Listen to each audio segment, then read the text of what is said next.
Hey everybody, welcome back to the channel here. So I've had several people on different social media platforms have asked me to kind of do a walkthrough of our gardens, because I'm always posting pictures of the gardens and pictures of the farm and different things, and I really don't give a whole lot of explanation of the gardens. So I'm going to kind of give a rundown walkthrough of the different gardens we've got. So behind me here, this is the garden up at my house. So my house, as you can see behind me, is on top of a hill.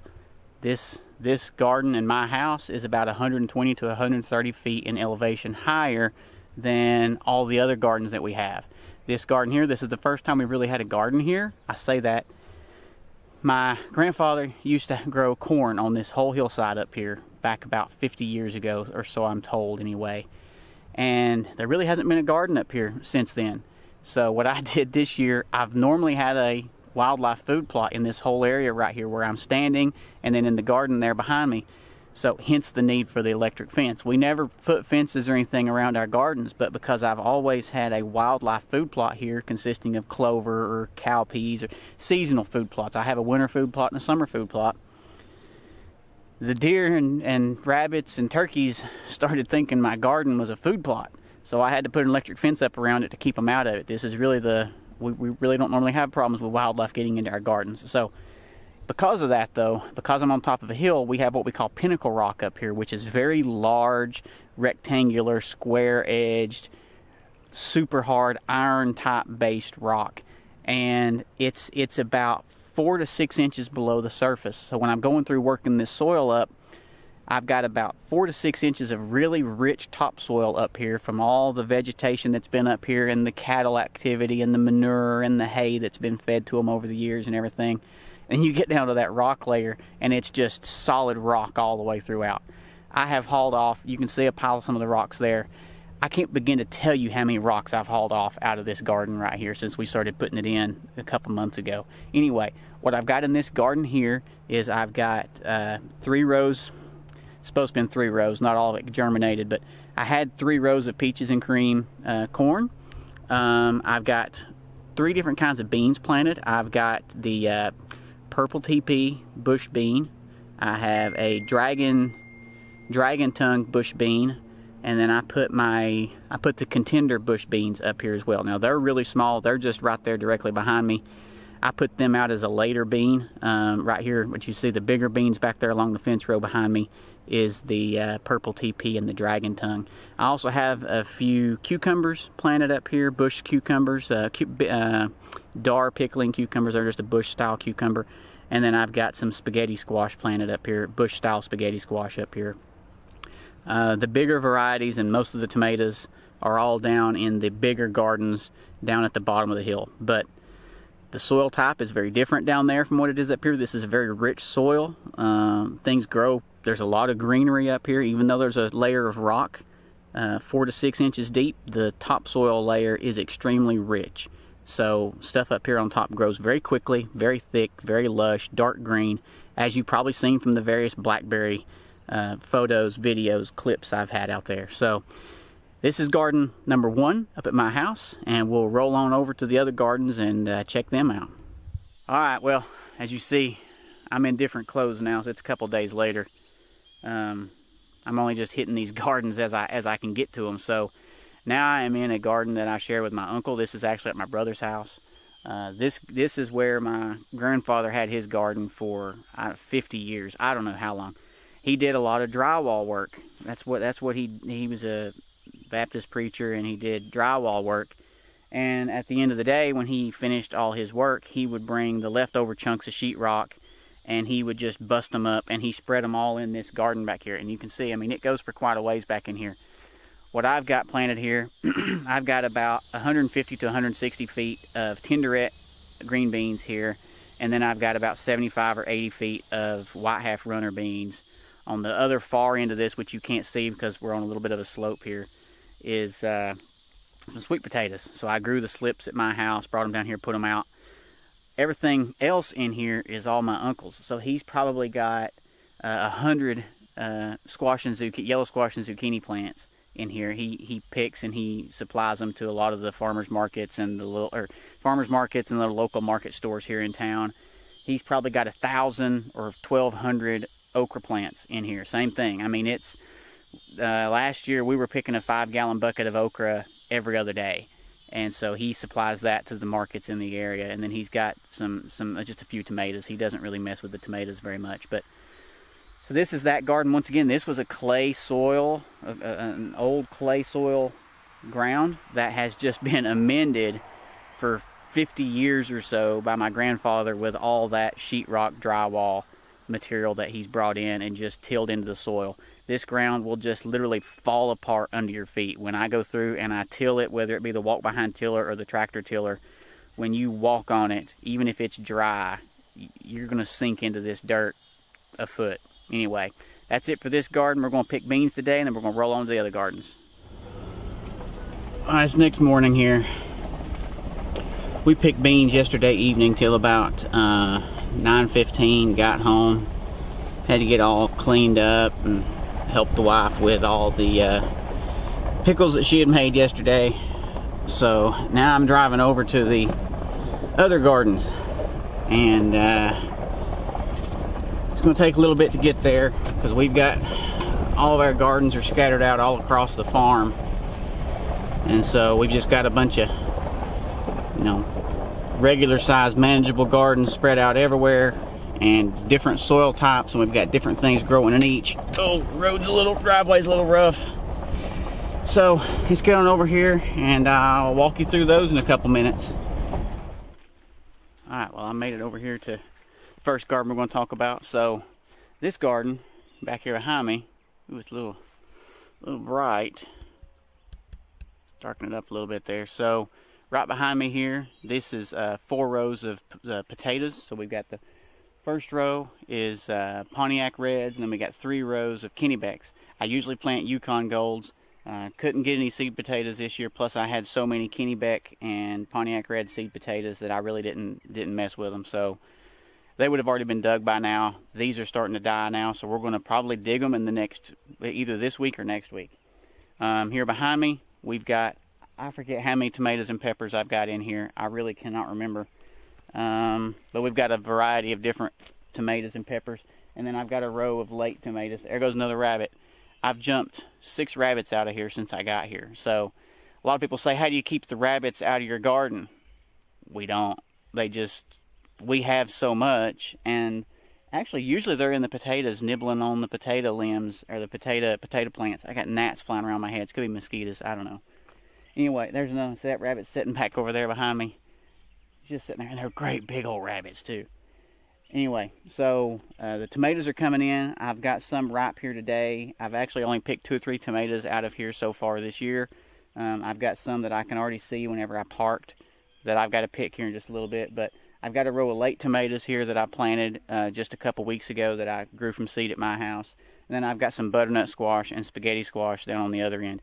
This garden here, this was clay soil. It's in clay soil area, but back here behind me, you can see on the other side of the truck there is the old dairy barn. So that's my great-grandfather's dairy barn, and for many years he would clean that dairy barn out and dump everything in this spot and come in and till it in by a horse-drawn plow and work it by hand. So there's a lot of large rocks in here that we're still getting out every spring and summer when we work this garden. But this garden is soil for the most part is loose. It's extremely rich and fertile, and it can grow, you know, as you can see, it does fantastic with potatoes because it is so loose and gravelly that it just falls apart generally, and it does really well for potatoes, the root vegetables. We grew turnips down here last year. So anyway, that's this garden. I'm going to pick here in just a second, and let's get over and check out the other gardens on the other side of the barn. Walked across the other side of the barn lot over here, and you know, back over there behind me on the other side of the barn, the dairy barn, was where the garden I was just at was located. Now we're in here. This is the pumpkin garden. So this is pretty much all pumpkins. Now there are a few wild volunteer tomatoes that come up here, and my dad's came through and thinned them out. But there's also, he tried putting some I don't know what you call them, like ornamental gourds, martin gourds out this year. But for the most part, this is pumpkin. He may have mixed in some cushaw. He may have mixed some Cushall in this year. I'm not really sure. But anyway, these vines grow and they come all the way out here into the yard, into the barn lot where he has to mow every year. So we have to keep pulling them back, getting them out of the way. So this will all be pumpkins. I think last October, I think we harvested probably 60 to 80 pumpkins out of this garden. And then the other garden up on the hillside up here, which I'm looking at the logging road going in. I haven't decided if I'm going to drive up there this morning or not. I can try it and see. We've got 2 more gardens up on the hillside, quite a ways away. They're pretty remote, and I have to drive an old logging road kind of to get into it. That garden up there, we probably got 150 pumpkins out of it, and then we have yet another garden even further up the hillside that has potatoes, another row of potatoes, and Cushall squash in it. So I'll see if I'm gonna go up that way here in just a second, but I'm gonna pick out of here first. One other thing to point out while I'm here before I forget about it, this garden is probably the worst shape of all of our gardens. I think, maybe, I don't know. The garden where the beans were at, that I was at yesterday evening, was pretty bad, just because it's so tight. I was keeping this garden really cleaned up, and then we got just inundated with rain on a regular basis. And I know other parts of town weren't getting any rain, so we were fortunate to have rain, because I haven't had to water this garden a single day all summer. Here it is July 26th, and I'm normally watering heavily by bucket brigade right now, and I haven't had to water at all because we've had so much rain. But at the same time, it's been too wet for me to come work the garden, so I've got all kinds of weeds coming up in here, and they're starting to take over. So looks like I'm going to be in here doing a little bit of weeding or tilling here in the next few days.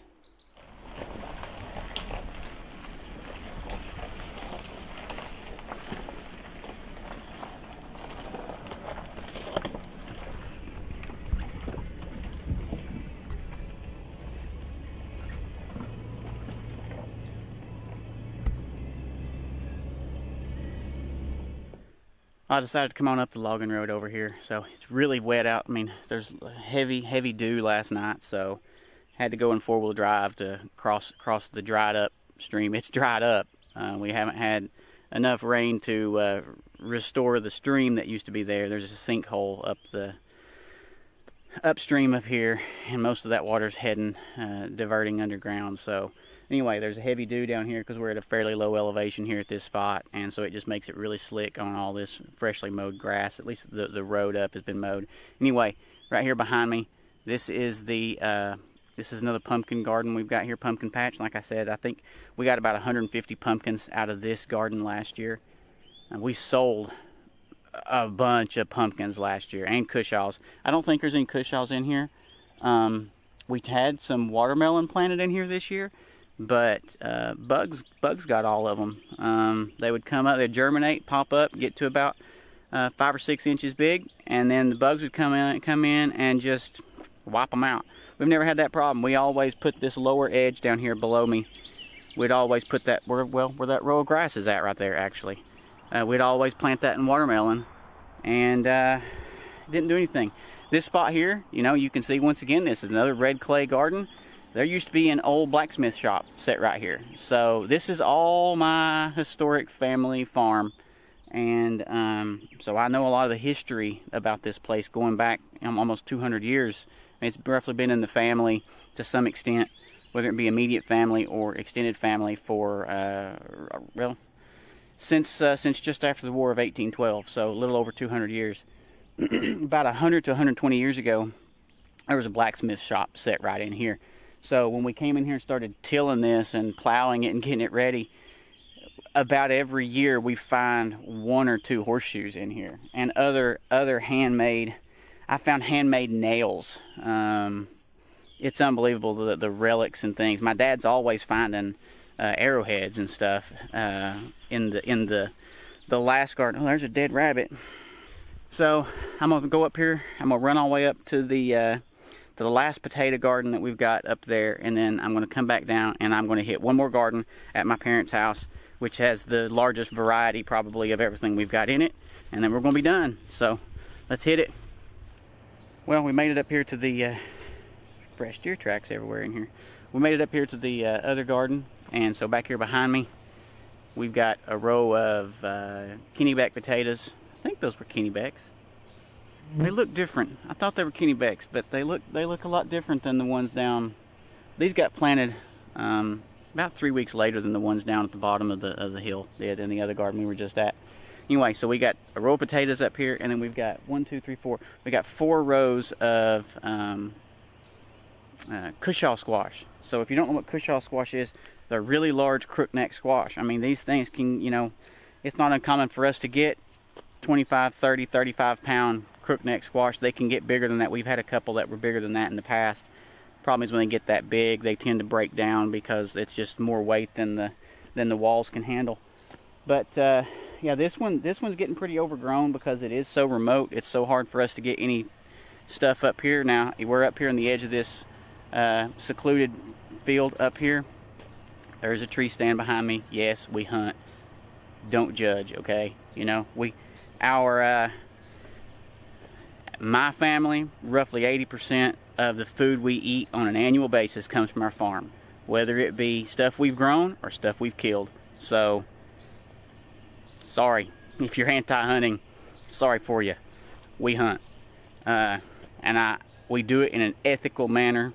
We put out food plots for the deer. The wildlife population here has exploded over the past 15 years since we started doing that.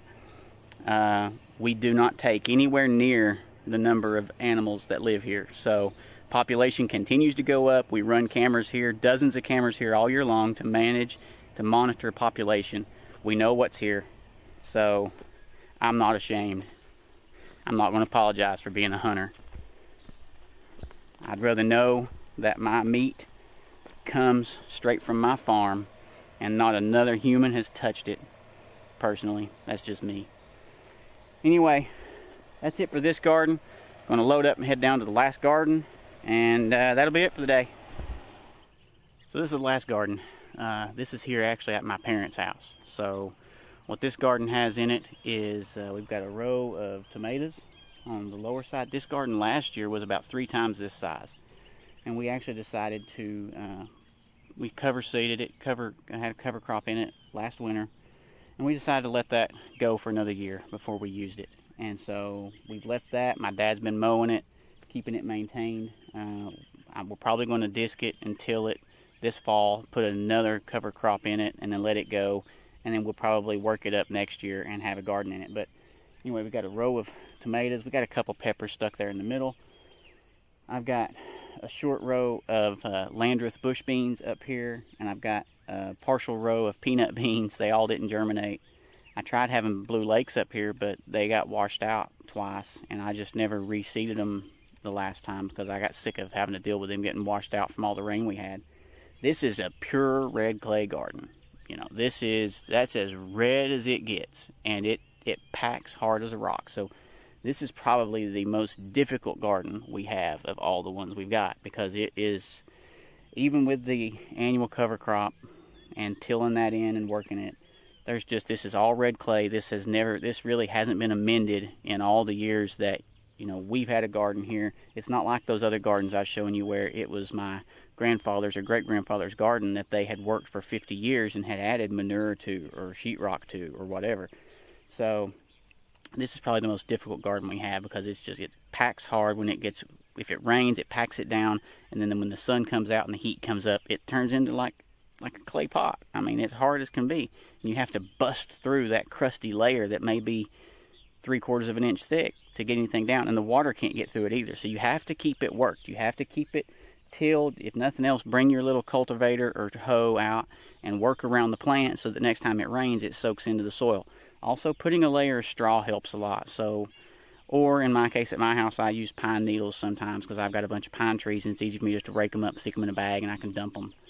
So putting that layer of straw or pine needles, some people use mulch, putting that down at the base of the plants also helps mitigate that, because the soil doesn't get as crusty, and then also that helps retain the moisture down there as well. So when we started doing that several years ago, it worked great. I think one year we tried using the landscaping cloth. There's a bumblebee, not a wood bee, a bumblebee, not a carpenter bee. I think one year we used the weed barrier, weed cloth, and that worked really well. but it just, most of those weed cloths you buy these days are so crappy. They're so cheap that they don't work for many years. Now you can buy the really heavy duty stuff that's like, you know, I forget what it was, $100 a roll. I think last time I priced it for the heavy duty, like 9-ounce felt material. But I think it was 9 ounce. I could be wrong. Anyway, so other than that, we've got a bunch of cucumbers here. We've got a row of okra here that's actually dying because we've had too much rain this summer. Okra does better in hot, dry conditions, and when you get a lot of water, a lot of times the okra tends to die in it. We've got a volunteer pumpkin here that has taken over a third of the garden that we should have just ripped out whenever it popped up, but we left it. And then I've got all my squash, zucchini, and then I've got a couple eggplant over there. So this is the other garden. I'll give you a couple close-ups of the stuff here. That's pretty much a walkthrough of all of our stuff that we got. Got any questions, you know, leave it in the comments there. You know, thanks for watching. Ask that you hit that like button, hit that subscribe. If you're interested in getting notifications whenever we upload more videos, whatever, you can hit that bell button and it'll let you know. You guys know how YouTube works. I'm not going to have to explain it to you. Anyway, oh, lots of bees in here today.